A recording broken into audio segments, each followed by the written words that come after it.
오늘 제목은 그리스도인의 침례입니다. 그리스도인의 침례. 우리 함께 기도하시겠습니다. 내가 보지 못하는 것을 내게 보여주소서. 내가 알지 못하는 것을 내게 가르쳐 주소서. 하나님이 나를 위해 예비해 놓으신 것을 위해 나를 준비시켜 주소서. 아멘. 우리는 지난주에 형통의 원리라는 제목으로 말씀을 나눴어요. 근데 말씀의 주제는 뭐예요? 형통의 원리는 바로 말씀에 집중하는 것입니다. 요한 3서 1장 2절에 킹 제임스 흠정역으로 이렇게 말씀했어요. 사랑하는 자여, 무엇보다도 내 혼이 형통함 같이 네가 형통하고 건강하기를 내가 바라노라. 내 혼이 형통함 같이 네가 형통하고 건강하기를 바란다. 형이 형통하면 어떻게 돼요? 범사의 모든 것이 형통합니다. 성경이 그렇게 말하고 있어요.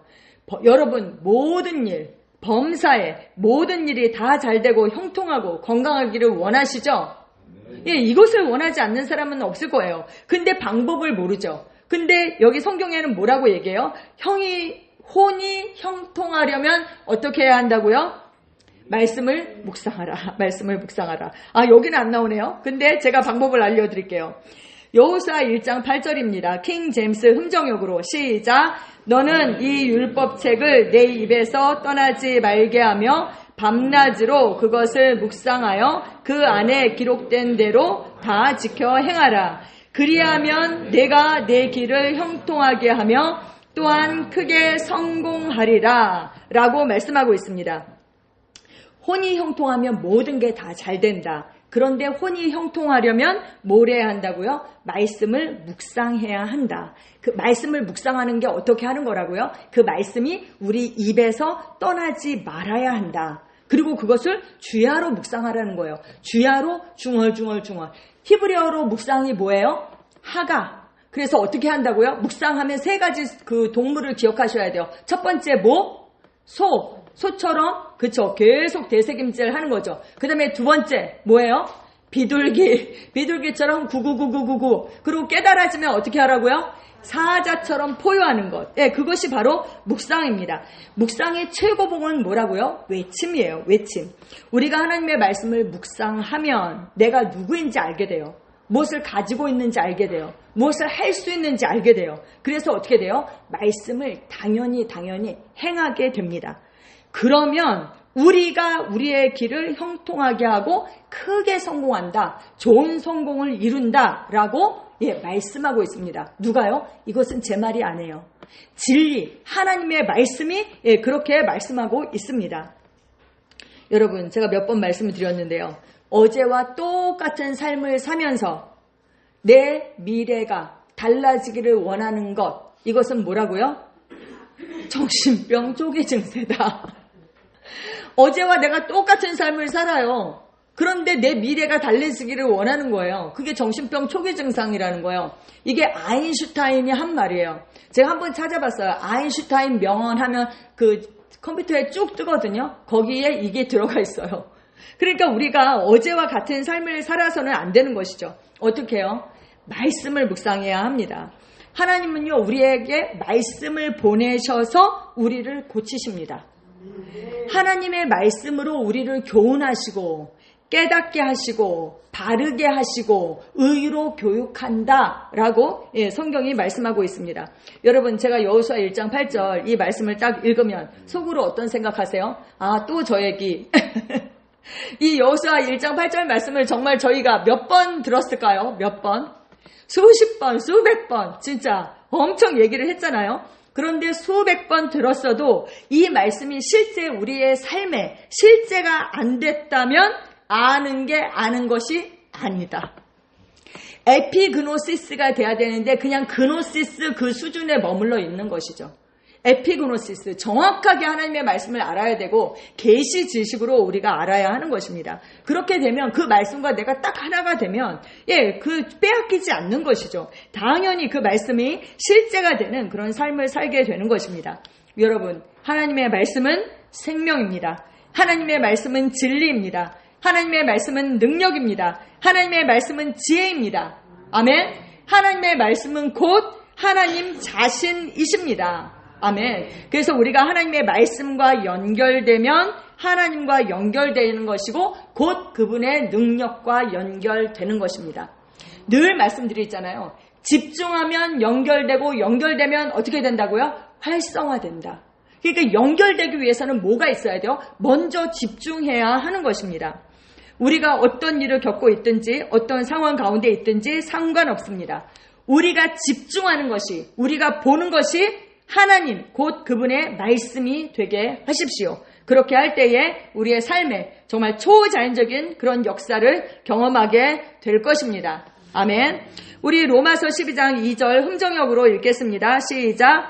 너희는 이 세상에 동화되지 말고 오직 너희 생각을 새롭게 함으로 변화를 받아 하나님의 선하시고 받으실 만하며 완전하신 뜻이 무엇인지 입증하도록 하라. 아멘. 여러분, 우리가 의식하지 않고 가만히 있으면 이 세상 풍조대로 동화되어서 떠내려가게 되어 있습니다. 뭐처럼요? 죽은 물고기처럼.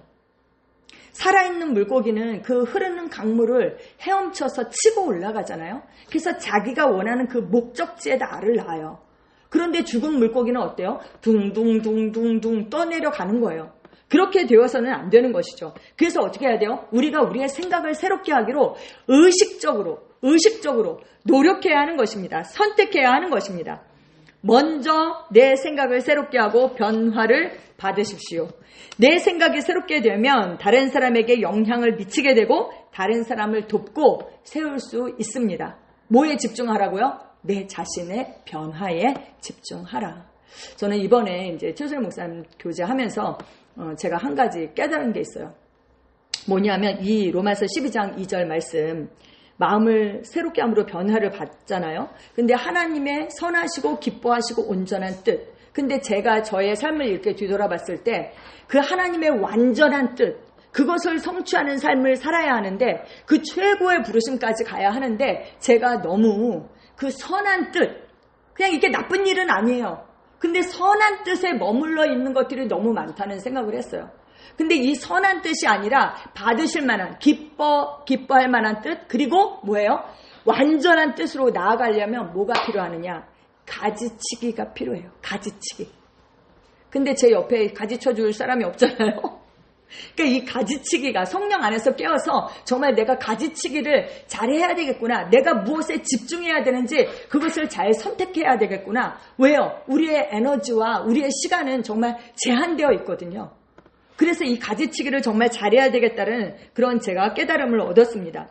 제가 여러분께 지난주에 2가지 부탁을 드렸어요. 한 가지는 뭐예요? 이 새로운 피조물의 계시의 말씀에만 집중하라. 의의 말씀, 다른 거 이것저것 다 좋은 말씀이에요. 유튜브에 있는 말씀들이 다 좋은 말씀이에요. 그렇죠? 우리가 뭐 나쁜 거 들여다보고 있지 않잖아요. 음란물을 들여다보고 있지는 않잖아요.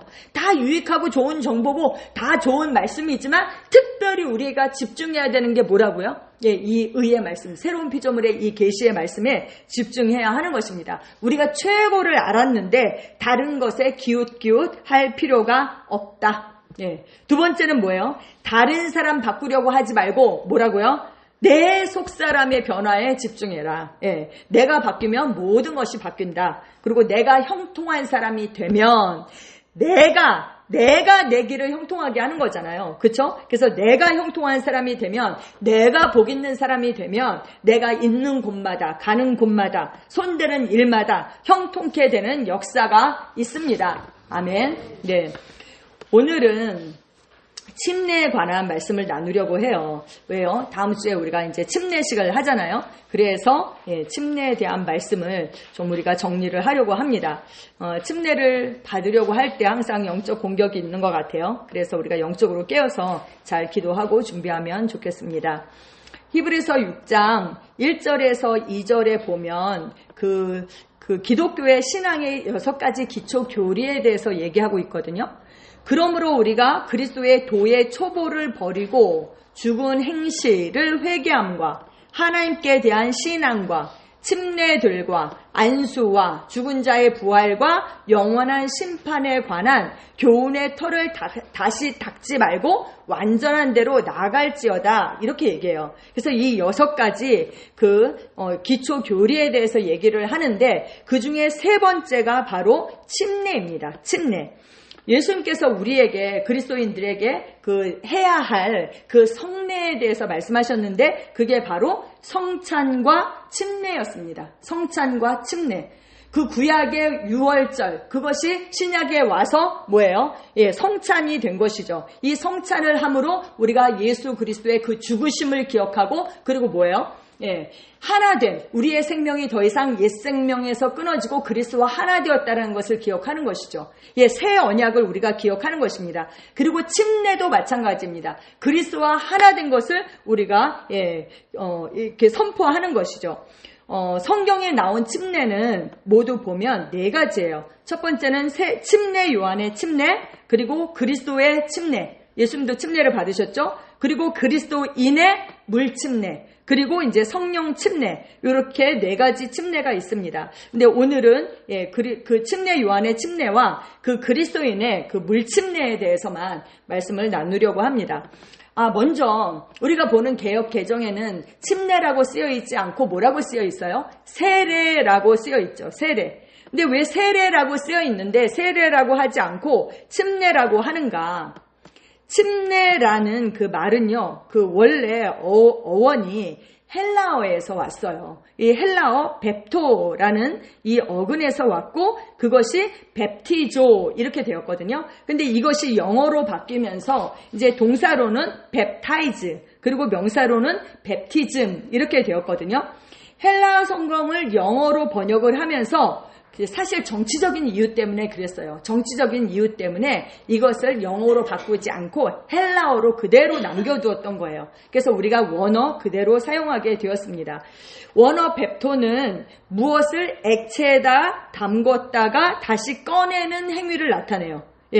우리가 요즘은 세례를 할 때 어떻게 해요? 편리 때문에 머리에 물을 이렇게 조금 뿌리거나 우리 저 뉴질랜드에 살 때는 목사님이 그래도 조금 거의 세례했거든요. 침례를 할 수가 없어서. 그래서 물을 많이 이렇게 손으로 떠갖고 이렇게 푹 이렇게 했어요. 근데 그렇게 하든지 아니면 조금 뿌리든지 뭐 이런 식으로 하거든요. 근데 원어를 볼 때 담그다라는 그 뜻이 맞거든요. 액체에 푹 담그다. 그래서 제 생각에는 우리가 침례 교단에 속하지는 않았지만, 그 침례라고 하는 것이 더 맞는 것 같습니다. 침례를 이제 강조하게 됐을 때, 니네가 그렇게 침례를 좋아해? 이러면서 사실 세례 받는 사람들이 이 침례교 사람들을 사실 물속에 빠쳐 죽이기도 하고 그랬었거든요. 그렇게까지 했어요. 저는 생각나는 게 여러분 그거 아세요? 감을 침 담근다 이런 표현 아세요? 젊은 사람들은 모르더라고요. 저 어렸을 때는 단감이 없었어요. 감은 다 떫은 감이에요. 근데 이게 익으면 사실 홍시가 되고 그거를 떫을 때 깎아가지고 그것을 꽃감을 만들고 이러는 거거든요. 근데 떫으면 먹을 수가 없잖아요. 그래서 그 떫은 감을 어떻게 했냐면 따뜻한 소금물에 담가 놓는 거예요. 그러면 떫은 그게 빠지거든요. 그러면 이제 떫지 않은 그 찝찝한 감을 먹는 거예요. 근데 그것도 엄청 맛있다고 막 먹었거든요. 근데 그렇게 하는 거를 뭐라고 그랬냐면 침 담근다. 감을 침 담근다 이렇게 얘기했거든요. 근데 그 침자 자체가 담글 침자예요. 그러니까 침 담근다가 아니라 그냥 그게 같은 말인 거죠 결국은. 그래서 담글 침자예요. 그래서 침례라고 이렇게 사용하는 것이 더 그 원뜻을 잘 표현하는 것 같습니다. 그래서 제가 이제 여기에 침례라고 그렇게 표현했습니다. 여러분 침례를 받는 사람의 전신, 그 온몸이 물속에 잠겨요. 근데 몸만 잠기는 것이 아닙니다. 그 사람의 인격 전부가 물속에 잠기는 것입니다. 그리고 침례 받는 사람이 이전에 들어가 본 적이 없는, 경험해 본 적이 없는 그런 새로운 경험의 그 영역으로 들어가는 것입니다. 데릭 프린스 목사님은요, 이 침례를 뭐라고 표현했냐면 문을 열고 닫는 행위에 비유했어요. 무슨 뜻이냐? 자기 앞에 문이 있어요. 이 문을 열었어요. 그리고 거기를 통과했어요. 그리고 자기가 새로운 세계로 들어가는 거예요. 근데 뒤에 문이 꽝 닫혔어요. 그러면 어떻게 해요? 다시는 그 과거의 삶과 그 경험, 그곳으로 돌아갈 길이 없는 것입니다. 예. 그러니까 침례를 잘 선택해서 받아야 되겠죠? 근데 그리스도인들에게 이 침례가 너무나도 중요하다는 거예요. 오늘은 침례 요한의 그 침례와 그리스도인의 그 침례에 대해서 비교해서 여러분께 말씀을 나누려고 합니다. 먼저 침례 요한의 침례는 회개와 죄의 고백입니다. 마가복음 1장 4절에서 5절 우리 함께 읽겠습니다. 침례 요한이 광야에 이르러 죄사함을 받게 하는 회개의 침례를 전파하니 온 유대 지방과 예루살렘 사람이 다 나아가 자기 죄를 자복하고 요단강에서 그에게 침례를 받더라. 아멘. 죄사함을 받게 하는 회개의 침례. 그거를 말했어요. 그때 사람들이 어떻게 했어요? 자기의 죄를 confess했다, 고백했다, 자복했다. 그리고 침례를 받았습니다. 그리고 또 마태복음 3장 6절에서 8절 이렇게 말씀합니다. 시작. 자기들의 죄를 자복하고 요단강에서 그에게 침례를 받더니 요한이 많은 바리새인들과 사두개인들이 침례 베푸는 대로 오는 것을 보고 이르되 독사의 자식들아 누가 너희를 가르쳐 임박한 진노를 피하라 하더냐. 그러므로 회개에 합당한 열매를 맺고. 네, 바리새인과 사두개인들이 나왔어요. 예, 그랬더니 어떻게 했어요? 침례 요한이 이렇게 얘기했어요. 이 독사의 자식들아 이러면서 회개에 합당한 열매를 맺어라. 먼저 침례를 받으러 나오기 전에 회개에 그 합당한 열매, 삶에 진정한 변화가 있다라는 것을 너희의 행위로 증명하라 라고 침례 요한이 그렇게 요구했습니다. 침례는 침례를 받는 사람들이 회개와 죄사함을 이미 경험했음을 공개적으로 증언하는 것이었어요. 내가 죄가 있는데 침례를 받는다라고 해서 죄가 없어지는 것이 아니고 내가 이미 죄에 대해서 회개하고 고백하고 실제 삶에 그 죄에 대한 그 진정한 변화, 삶의 변화, 그 합당한 열매를 맺은 사람들이 나와서 그것을 공개적으로 선언하고 증언하는 바로 그런 시기였습니다. 그러니까 다시 말하면 침례 행위는 이미 일어난 내적 변화를 증언하기 위해서 외적으로 도장을 찍는 그런 역할이었어요.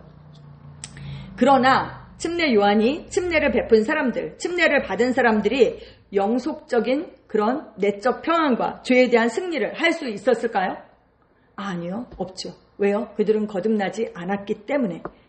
침례 요한의 침례는 이스라엘 백성이 오랫동안 기다려온 그 메시아 예수 그리스도가 오시기 전에 그들의 마음을 준비시키는 과정이었습니다. 마음을 준비시키는 거예요.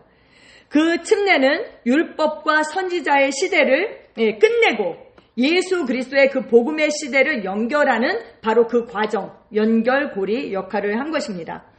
침례 요한의 침례만 받은 사람들은 다시 그리스도인의 온전한 침례를 받아야 했습니다. 네, 사도 바울이 보면 그 제자들에게 이랬어요. 너희가 무슨 침례를 받았느냐 했을 때 그들이 뭐라고 그랬어요? 요한의 침례만 받았다. 그들이 성령을 알지 못했거든요. 요한의 침례만 받았다. 그랬더니 뭐라고 그랬어요? 사도 바울이 요한이 회개의 침례를 베풀면서 내 뒤에 오시는 이를 믿으라 했는데 그가 바로 예수 그리스도다. 이렇게 얘기했어요. 그랬더니 그 사람들이 그 복음을 듣고 주 예수의 이름으로 침례를 받았다. 이렇게 말씀하고 있습니다. 그래서 어떻게 했어요? 바울이 안수했더니 그들에게 성령이 임하고 방언도 하고 예언도 했다. 그들이 침례 요한의 침례를 받았던 사람들이 그리스도인의 침례를 다시 받았을 뿐만 아니라 또 안수했을 때 성령 침례도 받는 그 장면이 성경에 나옵니다. 사도행전 19장에. 네. 이제 우리가 관심 있는 것은 바로 그리스도인의 침례죠. 그리스도인의 침례는요, 모든 의를 이루는 침례입니다.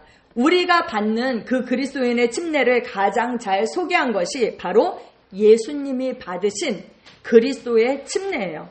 네, 여기 마태복음 3장 13절에서 17절 말씀을 제가 읽어드리도록 하겠습니다. 왜냐하면 제가 이렇게 오늘 아침에 보니까 타이프에 오타가 났더라고요. 제가 한 구절을 빼먹었어요. 이때 예수께서 갈릴리로부터 요단강에 이르러 요한에게 침례를 받으려 하시니 요한이 말려 이르되 내가 당신에게서 침례를 받아야 할 터인데 당신이 내게로 오시나이까. 예수께서 대답하여 이르시되 이제 허락하라. 우리가 이와 같이 하여 모든 의를 이루는 것이 합당하니라 하시니 이에 요한이 허락하는지라. 예수께서 침례를 받으시고 곧 물에서 올라오실새 하늘이 열리고 하나님의 성령이 비둘기같이 내려 자기 위에 임하심을 보시더니 하늘로부터 소리가 있어 말씀하시되 이는 내 사랑하는 아들이요 내 기뻐하는 자라 하시니라. 아멘. 여러분, 예수님은 고백하거나 회개해야 할 그 죄가 없으신 분이죠. 죄를 알지도 못하신 그런 분입니다. 근데 침례 요한에게 침례를 받으셨어요. 이 침례 요한도 인정했어요. 예수님이 죄가 없으시다는 걸. 그쵸? 요한이 말렸죠. 내가 당신에게 침례를 받아야 할 터인데 어떻게 당신이 나에게 오십니까? 이렇게 얘기했잖아요. 근데 예수님께서 우리가 이와 같이 하여 모든 의를 이루는 것이 합당하다라고 말씀하셨습니다. 예수님이 침례를 받으신 목적이 뭐라고요? 모든 의를 이루기 위함이다. 네. 그리고 예수님은 침례를 받으심으로 모든 그리스도인들이 본받고 따라야 할 그 침례의 표준을 우리에게 남기셨습니다. 베드로전서 2장 21절에 보면 사도 베드로가 이렇게 얘기했어요. 이를 위하여 너희가 부르심을 받았으니 그리스도도 너희를 위하여 고난을 받으사 너희에게 본을 끼쳐서 그 자취를 따라오게 하셨다. 예. 예수님께서 하셨던 모든 일들, 우리에게 생명을 가져오셨을 뿐만 아니라 그 생명으로 사는 하나님의 아들의 삶을 우리에게 보여주셨습니다. 치유하는 것, 기도하는 것, 그리고 모든 다른 사람들을 섬기는 것, 제자를 섬기는 것, 심지어 뭐예요? 침례까지도 우리에게 본을 따라야 할 그 표준을 우리에게 남기신 것입니다. 예수님께서 말씀하셨어요. 우리가 이와 같이 하여 모든 의를 이루는 것이 합당하다. 이것을 하나하나 살펴보면 이와 같이 하여 라고 말씀하셨잖아요. 다시 말하면 예수님의 본, 그 자취를 따라서 너희도 이와 같이 해라 라는 바로 그 말씀이죠. 그리고 예수님께서 침례 받으실 때 어떻게 했어요? 그냥 머리에다 물을 조금 묻혔나요? 그렇지 않죠. 곧 물에서 올라오셨다 이렇게 표현하고 있거든요. 다시 말하면 예수님이 그 몸을 완전히 그 물속에 잠그셨다라는 말씀입니다. 그러니까 그 표준대로 우리도 그렇게 침례를 하는 것이 마땅하다. 그리고 둘째는 이제 모든 의를 이루는 것인데 영어로는 이제 it is fitting for us 이게 먼저 나오거든요. 그래서 이제 합당하니라 이것을 먼저 보면 이는 그리스도를 따르는 자들이 침례받는 것이 합당하다는 것입니다. 다시 말하면 하나님께서 정하신 일이다. 그렇게 말씀하는 거죠. 거듭난 그리스도인이 충심으로 예수님을 따르겠다는 자신의 뜻과 의지를 표현하는 것, 바로 그것이 침례인 것입니다. 예수님이 여기에 이렇게 말씀하셨어요. 우리가 이와 같이 하여. 우리가. 그래서 뭐예요? 믿음과 순종의 행위를 통해서 그 침례를 받는 그 사람들과 자신을 동일시 하셨습니다. 근데 여러분 제가 여기서 깨달은 게 있어요. 저는 예전에 그렇게 생각했어요. 예수님께서 죄가 없으시잖아요. 근데 그 죄인의 위치에서 그 침례 요한의 침례를 받았다. 왜냐하면 죄의 그 회개와 고백의 침례였잖아요. 침례 요한의 침례가. 그래서 예수님께서 죄가 없으신데 그 죄인과 동일시하셔서 그 침례를 받으셨다. 저는 이렇게 가르쳤어요. 제가.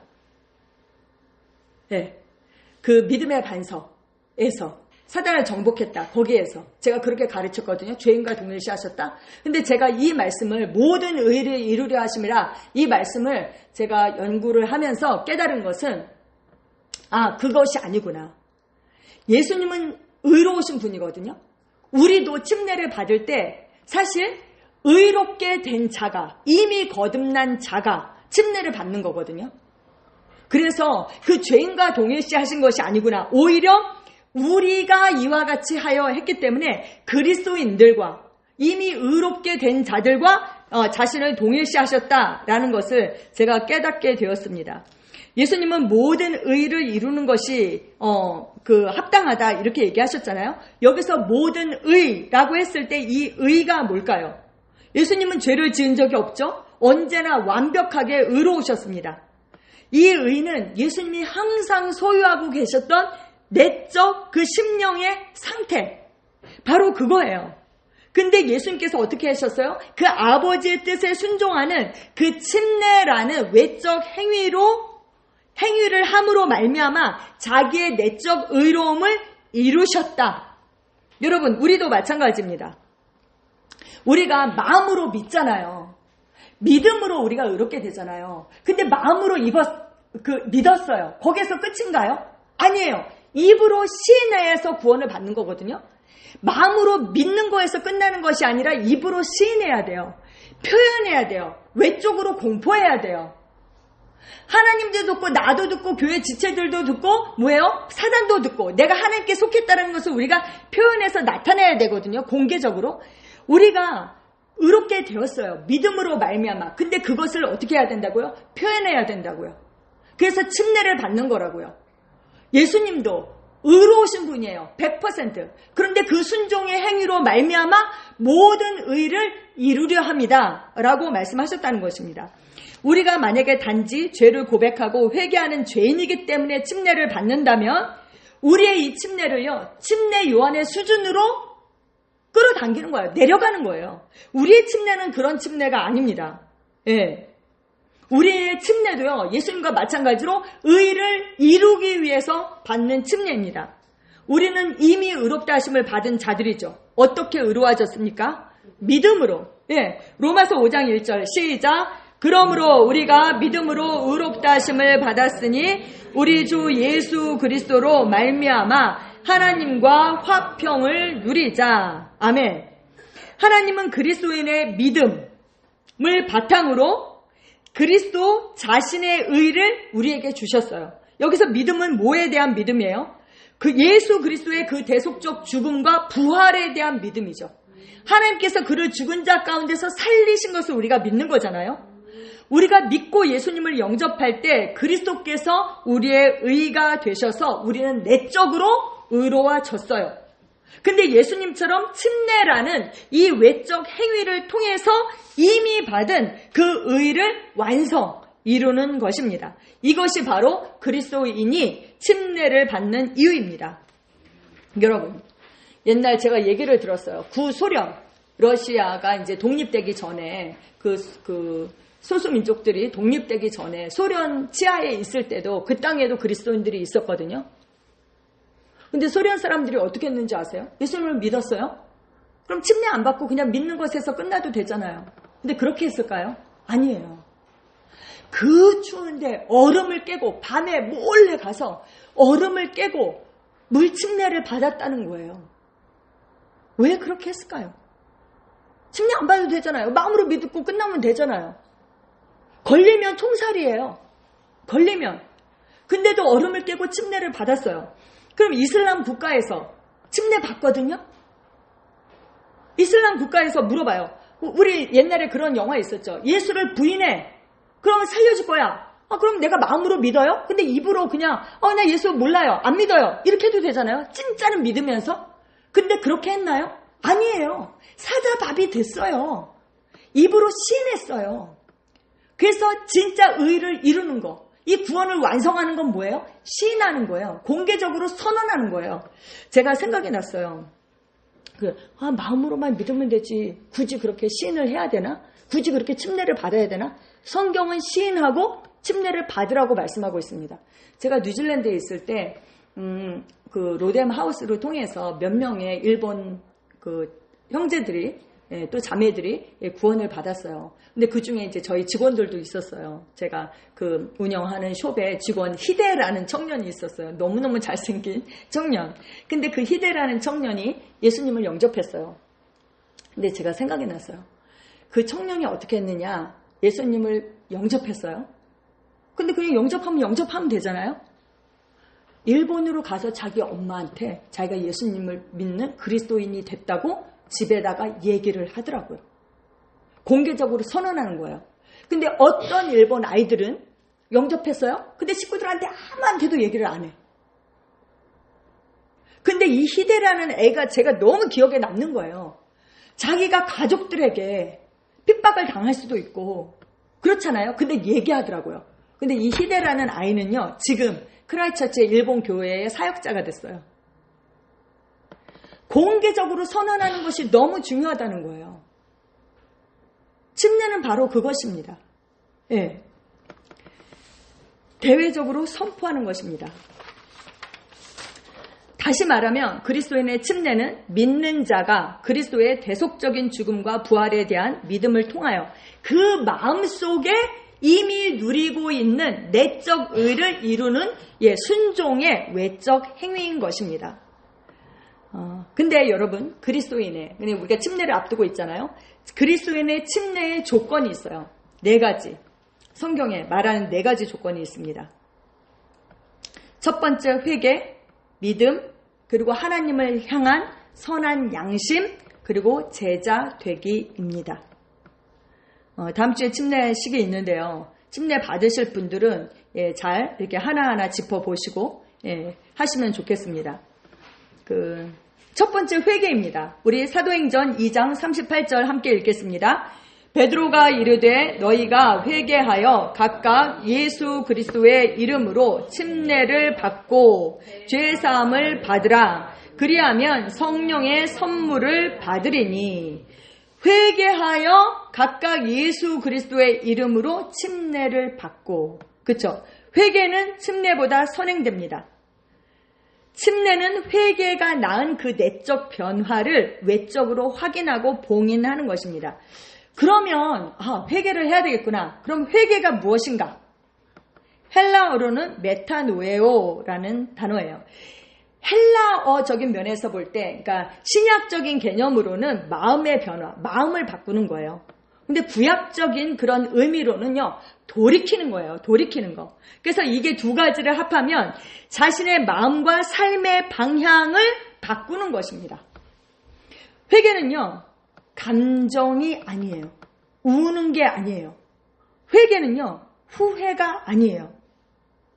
히브리서 10장 17절에 보면 에서 이야기가 나오거든요. 에서가 이렇게 써요. 축복을 이어받으려고 눈물을 흘리면서 구했대요. 근데 버림바가 되어서 회개할 기회를 얻지 못했다. 에서가 울었어요. 근데 회개할 기회를 얻지 못했대요. 근데 다른 성경 번역본을 보니까 돌이킬 길이 없었다. 그리고 뜻을 돌릴 곳을 구하지 못했다. 뜻을 바꾸지 못했다는 거예요. 그리고 다른 성경은 마음을 바꿀 기회를 얻지 못했다. 자기 마음을 바꾸는 거, 자기 마음을 돌이키는 것입니다.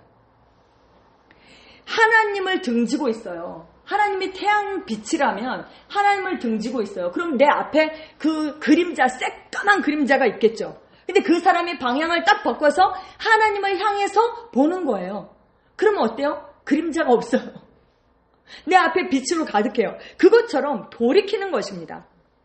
여러분, 진정한 회개가 없으면 진정한 믿음도 없습니다. 2번째는 믿음이에요. 믿음. 우리 함께 읽겠습니다. 믿고 침례를 받는 사람은 구원을 얻을 것이요 믿지 않는 사람은 정죄를 받으리라. 네, 마가복음 16장 15절 그렇게 말씀하고 있습니다. 신약 교회는요, 그리스도의 말씀을 그대로 믿었어요. 그리고 믿으면 어땠어요? 우리처럼 학습 세례다 뭐다 해갖고 길게 6개월씩 그렇게 교육받지 않았어요. 즉시 침례를 받았어요.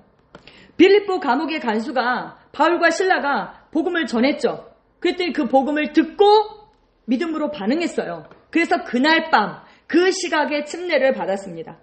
바울과 실라가 뭐라고 그랬어요? 주 예수를 믿으라. 그리하면 너와 내 집이 구원을 받으리라. 우리가 이 말씀 좋아하죠? 근데 그렇게 선포하고 끝났나요? 아니에요. 주의 말씀을 그 사람과 그 집에 있는 모든 사람에게 전했습니다. 복음을 들어야 구원을 받죠.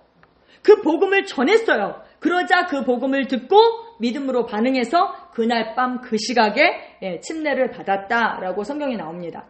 이디오피아 그 간다가의 내시도 어떻게 했어요? 빌립 집사가 복음을 전했을 때 가다가 침례를 받았잖아요. 그렇습니다. 믿고 침례를 받았습니다. 그리고 이제 세 번째는 하나님을 향한 선한 양심의 간구입니다. 우리 베드로전서 3장 21절 함께 읽겠습니다. 시작. 물은 예수 그리스도께서 부활하심으로 말미암아 이제 너희를 구원하는 편이 곧 침례라. 이는 육체의 더러운 것을 제하여 버림이 아니요 하나님을 향한 선한 양심의 간구니라. 아멘. 물은 구원하는 표인데 그 표는 뭐라고요? 침례다. 근데 이것은 뭐라고요? 우리의 육체, 물속에 들어갔다 나온다고 해서 우리가 육체가 깨끗해지는 것이 아니라 하나님을 향한 선한 양심의 간구래요. 뭐냐? 이 양심의 간구라는 거는 우리가요, 믿기 전에는 어땠어요? 우리의 영이 죽어 있었어요. 이 양심, 하나님을 아는, 하나님께 반응할 수 있는 그 양심이요, 죽어 있었어요. 근데 믿음으로 말미암아 우리의 이 양심이 거듭나게 되었고 이 양심이 살아나게 된 것이거든요. 그래서 하나님께 반응할 수 있게 되었어요. 전에는 죄를 져도 죄진지도 모르죠. 근데 이제는 달라졌거든요. 그 내적으로 반응할 수 있게 되었다라는 거예요. 그래서 예수 그리스도께서 나의 죄를 대속하기 위해서 죽으셨고 부활하셨다는 것을 믿음으로 우리가 하나님에 대해서 그 양심이 살아나서 반응할 수 있게 되었다. 말씀에 반응하고 하나님께 반응할 수 있게 된 것이죠. 그리고 네 번째입니다. 제자 되기입니다. 누구에게 침례를 주라고 했나? 우리 마태복음 18장 19절에서 20절 함께 읽겠습니다.